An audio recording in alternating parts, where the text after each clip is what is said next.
They said the underground is trash.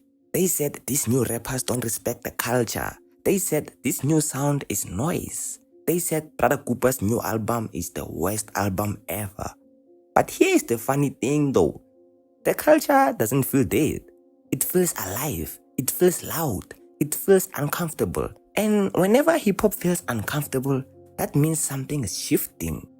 Let's talk. Hours, but Brotherkupa did it. This is showing us that you do not need an A-Reese, you don't need a Nasty C no more. The game has changed. Maybe a young Casper, because you know what he did for that girl. I even forgot her name. But you do not need mainstream brews to push numbers no more, dog. When the streets say it's a go, it's a go. When Ricky Rick said the real music is in the streets, he meant that shit, bro. Put that shit out on the net. For years now, there's been this little weird energy in SA hip-hop. 2016 was the golden era. Nothing hits like the old Nasty C. Casper ran it properly, aka days were different. Well, cool, respect. But here is the problem though. People are stuck in nostalgia. They don't realize culture never stays still. And every time a new wave comes in, the first reaction is always, that's trash. It happened in the 90s. It happened in the 2000s. It happened in 2016. And now it's happening again. We actually need to have a real conversation about SA Underground. Because why you guys are lying to yourselves? Like, how can you listen to that music and be like, yeah, it's the worst thing I've ever heard in my life. I'm gonna be real with you underground rappers, bro. Most of y'all are low-key ass. I'm just being honest with y'all. Y'all are mostly trash, bro. Cause what do you mean you're on some smoking bodegas? Smoking bodegas. Brotherkupa didn't drop an album. He dropped a statement, bro.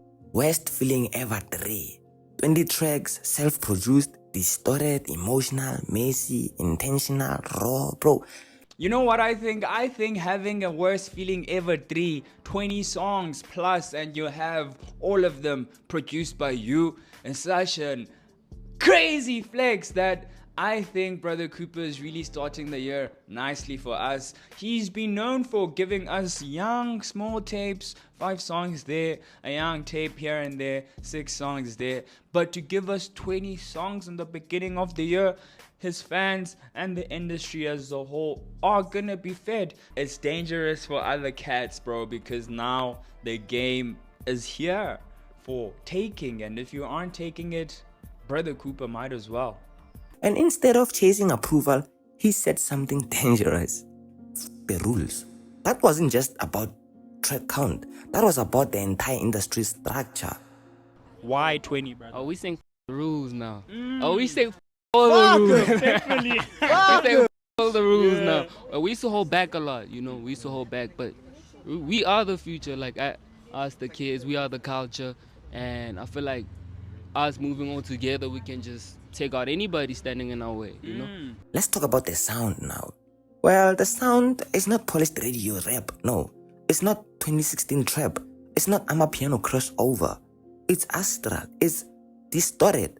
It samples unexpected things. Gospel, boom shaka energy, personal nostalgia, bro. Why? Because that's what his generation grew up on. You hear it and think, this is weird. But the kids hear it and think, this is ours. And that's the difference. I don't know. This whole album might be copyrighted, by the way. That's what I'm saying. We're breaking all the boundaries, you know, so that we have freedom of creativity. Nothing can hold us back. So now I'm just back into things that my mom used to listen to, and I fell in love just along the way. So I'm just back in that part, and yeah. You see, Brotherkupa openly questioned the industry rules. Why must albums be short? Why must you wait for approval? Why must OGs put you on? He even said, the culture died with Ricky Rick. That statement alone, that shook people. Because now it's not just music, it's ideology, it's rebellion. And I love that you actually dedicated a song to Ricky Rick. I posted there, I saw that you had your own type of sound with it. Tell me what inspired you to actually add Ricky Rick on the album? Damn, that one is a deep one. I personally never met Ricky, ever. But when he died, I just feel like culture died. There were a lot of wave riders now. There's a lot of wave riders. People that, let me not even talk about them, but then it doesn't feel genuine as much anymore, you know? It's like, it's really not the same anymore. So I just had to give that shout out to Ricky, and I feel like us as the kids, we can bring it back. And when someone tweets, I am the culture, that's not ego, that's positioning. But let's be honest though, people ain't mad because it's bad. No, they are mad because it's different. It doesn't seek validation from Metro FM and all of that.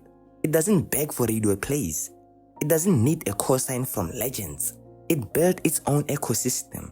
And that scares traditional structures, because if underground artists can dominate conversation without mainstream approval, then what happens to gatekeeping?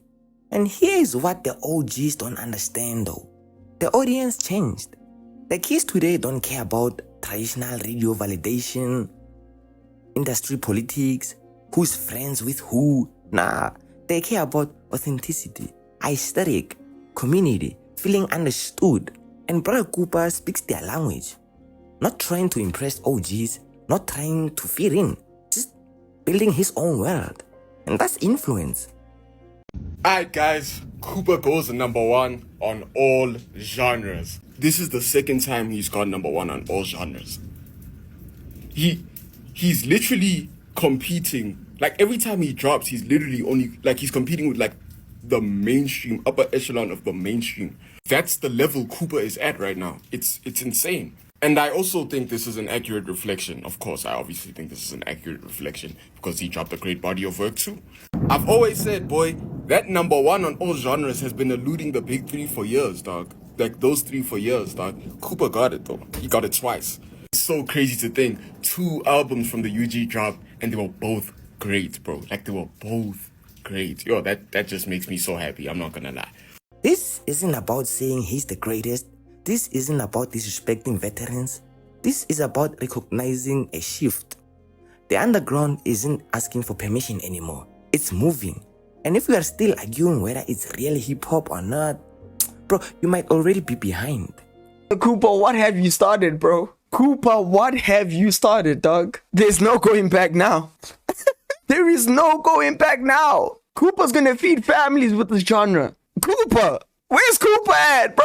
He's gonna feed families with this genre, dog. If the UK are even tapping in the way they tapping in right now, this song is even called Beyonce Freestyle. They tapped in to the South African underground, to Cooper specifically. Every era thinks it was the best era.